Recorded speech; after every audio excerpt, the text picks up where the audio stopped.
I never believed in fate, not until I started talking to AD on an anonymous app.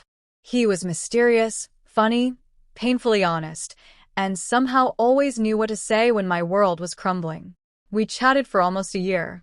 I didn't even know his real name. He only called me Star. He never asked for my photo, and I respected his boundaries. He claimed to be blind, but his words painted pictures so vivid, it felt like he could see my soul.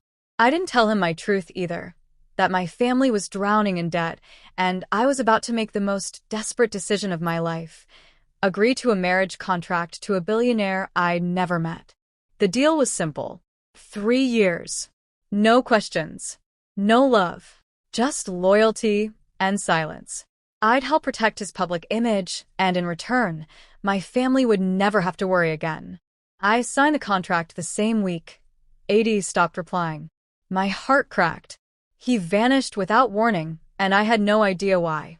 2 days later, I was led into the grand estate of my new husband, who chose to remain behind a wall of shadows. I'm Adrian, his deep voice said. You don't need to see me. Just keep your word.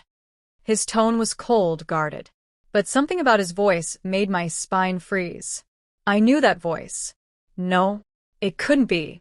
Was my online crush, AD, the same man I'd just married?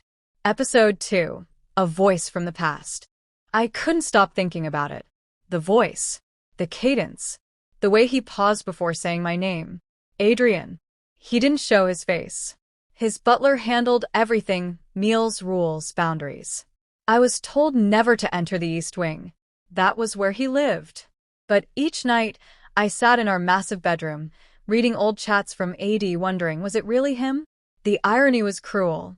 I used to fantasize about being his, not knowing I might already be. One evening, I left a note by the door of the East Wing.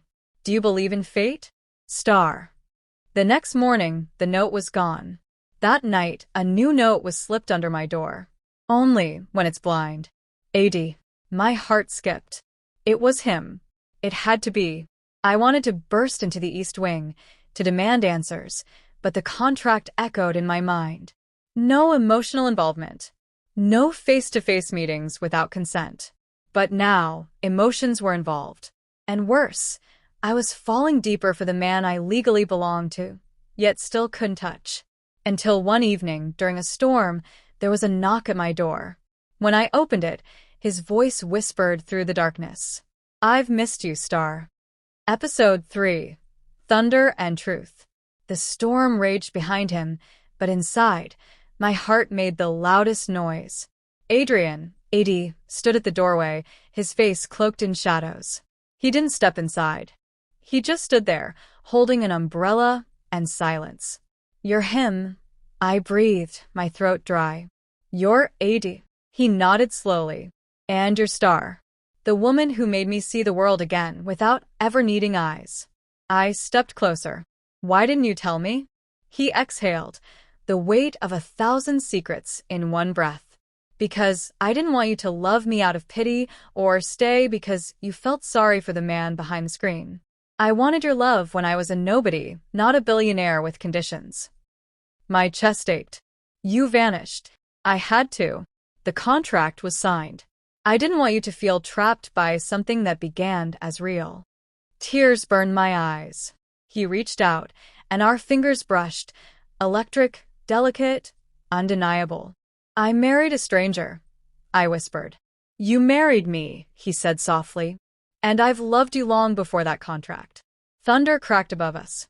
Then, his lips found mine, desperate, soft, full of years of hidden feelings. The kiss was short. I'm not ready to be seen, he said. But I want you to know, I never stopped reading your words.